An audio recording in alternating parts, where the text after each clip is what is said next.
Alam mo ba na may hayop na parang may suot na natural na jacket buong taon? Oo, yan ang tupa. Pero bakit nga ba makakapal ang balahibo nila? Ano kaya ang kinakain nila? At bakit napakahalaga nila sa buhay ng tao? Tara, kilalanin natin ang mabait, maamo, mabalahibo at mapagbigay na hayop na ito. Ang tupa o sheep ay isang uri ng hayop na kabilang sa pamilya ng mga mamal. Kilala ito sa pagkakaroon ng makapal na balahibo o lana, 4 na paa at mga kuko. Karaniwan silang inaalagaan ng mga magsasaka at mga pastol sa mga pastulan.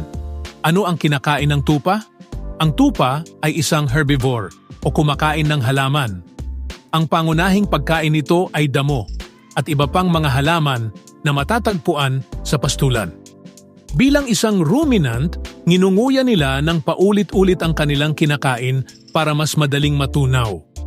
Kung minsan, binibigyan din sila ng karagdagang pagkain tulad ng mais o iba pang butil, lalo na kung pinapataba ang mga ito. Bakit makakapal ang balahibo ng tupa?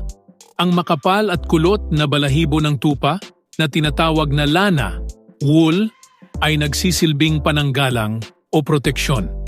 Narito ang ilan sa mga dahilan. Una, proteksyon sa temperatura. Ang lana ay isang mahusay na insulator. Pinoprotektahan nito ang tupa mula sa matinding lamig, lalo na sa mga lugar na may malamig na klima. Sa kabilang banda, pinoprotektahan din nito sila mula sa init ng araw. Pangalawa, pananggalang sa panahon. Bukod sa temperatura, tinutulungan din ng makapal na balahibo ang tupa para hindi sila madaling mabasa tuwing umuulan.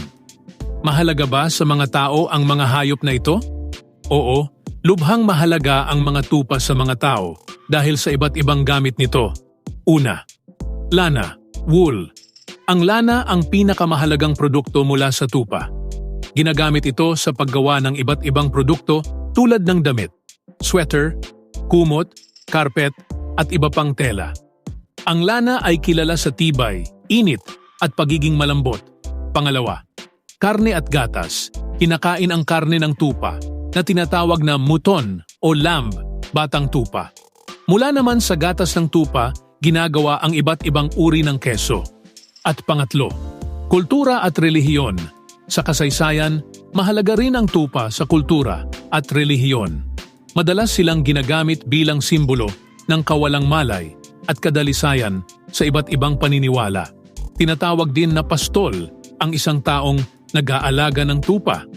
Sa kabuuan, ang tupa ay hindi lamang isang simpleng hayop, kundi isa ring mahalagang bahagi ng agrikultura at ekonomiya sa maraming bahagi ng mundo.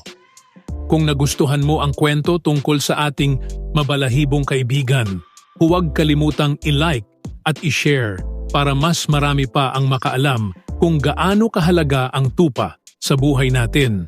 Follow ka na rin para sa mas marami pang nakakatuwang kaalaman tungkol sa mundo ng hayop.